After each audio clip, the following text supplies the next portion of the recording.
ഇന്ന് ഇന്ത്യയിലെ രാഷ്ട്രീയ പ്രസ്ഥാനങ്ങളിൽ ഞാൻ അസൂയയോടുകൂടി പറയുന്ന ഒരു കാര്യമാണ്, ഏറ്റവും കൂടുതൽ കാരുണ്യ പ്രവർത്തനം നടത്തുന്ന ഒന്നാമത്തെ രാഷ്ട്രീയ പ്രസ്ഥാനം ഇന്ത്യൻ യൂണിയൻ മുസ്ലിം ലീഗാണ്. ഞാൻ കോൺഗ്രസ്സുകാരോട് പറയാനുള്ള അവസ്ഥയിലാണ് ഞങ്ങൾക്ക് കുറച്ച് അസൂയ ഉണ്ടാക്കാൻ. കാരണം നിങ്ങളത് ആ ഭംഗിയായി അസലായിട്ട് ചെയ്യുന്നുണ്ട് കേരളം മുഴുവൻ. അദ്ദേഹം നൽകിയ പിന്തുണ എന്തൊരു പിന്തുണയായിരുന്നു ആ കാര്യത്തിൽ. കാരുണ്യ പ്രവർത്തനങ്ങൾക്ക് യഥാർത്ഥത്തിലുള്ള പ്രവാചകന്റെ ദർശനം ഹൃദയത്തിലേറ്റി അല്ലെ, ഉള്ളവനില്ലാത്തവന് കൊടുക്കാനുള്ള ആ കാരുണ്യത്തിന്റെ സന്ദേശം ജനങ്ങളിലേക്ക് പകർത്തി. ഇസ്ലാം എന്ന് പറയുന്നത് കാരുണ്യത്തിന്റെ മതമാണ് എന്ന് ഉയർത്തിപ്പിടിച്ച മനുഷ്യൻ കൂടിയായിരുന്നു അതാണ് അദ്ദേഹത്തെ എല്ലാ കാര്യത്തിൽ നിന്നും വ്യത്യസ്തനാക്കുന്നത്. എല്ലാവരാലും ബഹുമാനിക്കപ്പെട്ട, പ്രതിപക്ഷത്തും മുന്നണിയിലും എല്ലാവരാലും ബഹുമാനിക്കപ്പെട്ട ഒരാൾ എന്നതായിരുന്നു അദ്ദേഹത്തിന്റെ സ്ഥിതി. അദ്ദേഹത്തിന്റെ രാഷ്ട്രീയ ജീവിതത്തിൽ വലിയൊരു ഭാഗ്യമുണ്ടായി. അദ്ദേഹം ലീഗിന്റെ നേതൃത്വത്തിൽ ഇരിക്കുമ്പോൾ ലീഗിന്റെ മുഖ്യമന്ത്രിയായി CH മുഹമ്മദ് കോയ വന്നു. ലീഗിന് ഒരു കേന്ദ്രമന്ത്രി ഉണ്ടായി, സി അഹമ്മദ് സാഹിബ്. അങ്ങനെ ഒരുപാട് ഭാഗ്യം ഒരു രാഷ്ട്രീയ പ്രസ്ഥാനത്തെ സംബന്ധിച്ചിടത്തോളമുള്ള ഒരുപാട് രാഷ്ട്രീയ സാഹചര്യങ്ങളിലൂടെ കടന്നു പോകാനും അദ്ദേഹം ഇടയായി.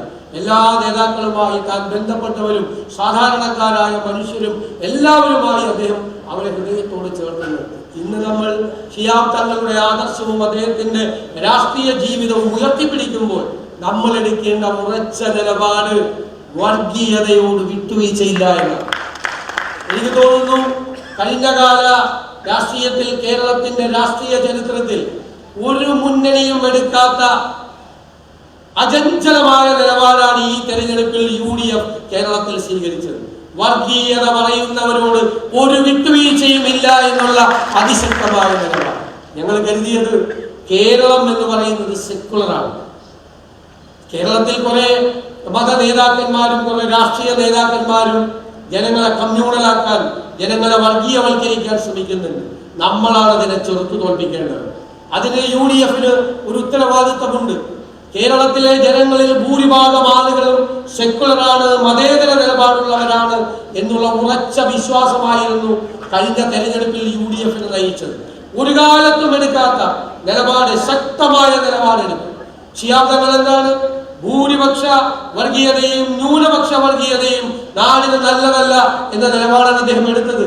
ഒരു തരത്തിലുള്ള ന്യൂനപക്ഷ വർഗീയതയെയും ശിഹാബ് തങ്ങൾ തന്റെ ജീവിതകാലത്ത് പ്രോത്സാഹിപ്പിച്ചിട്ടില്ല. അവരോടാണ് അദ്ദേഹം പലപ്പോഴും ഏറ്റുമുട്ടിയത്. പലപ്പോഴും അദ്ദേഹത്തോട് പിണങ്ങി പിരിഞ്ഞു പോയവര് അദ്ദേഹത്തിന് തീവ്രവാദം പോരാ എന്ന് പറഞ്ഞവരാണ്.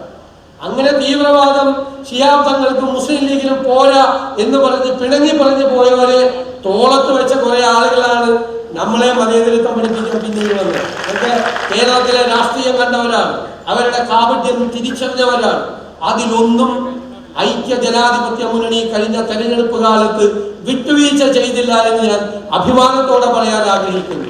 ഈ തെരഞ്ഞെടുപ്പ് UDFന്റെ രാഷ്ട്രീയ വിജയം മാത്രമായിരുന്നില്ല, അത് കേരളം ഈ രാജ്യത്തോട് ഉറക്ക വിളിച്ചു പറയുകയായിരുന്നു. ഈ തെരഞ്ഞെടുപ്പ് കഴിഞ്ഞപ്പോൾ, ഫലപ്രഖ്യാപനം വന്നപ്പോൾ ഞങ്ങളുടെ കേരളം മതേതര കേരളമാണ് എന്ന പ്രഖ്യാപനം കൂടിയായിരുന്നു. എല്ലാവരോടും നമുക്ക് സൗഹൃദത്തിൽ പോകാം, എല്ലാവരോടും നമുക്ക് സ്നേഹത്തിൽ പോകാം, നമുക്ക് എല്ലാവരെയും ചേർത്ത് നിർത്താം. പക്ഷേ അതിനിടയിൽ വർഗീയത പറയാൻ ആരെങ്കിലും വന്നാൽ മുഖത്ത് നോക്കി അത് പറയരുത് എന്ന് പറയും. അത് പറയാനുള്ളൊരു സർക്കാർ ഇനി കേരളത്തിൽ ഉണ്ടാകും എന്ന് ഞാൻ ഉറപ്പ് നൽകുന്നു. ശിഹാബ് തങ്ങളുടെ പാരമ്പര്യം അത് നമുക്ക് ഉയർത്തിപ്പിടിക്കണം, ഒരു സംശയവും വേണ്ട.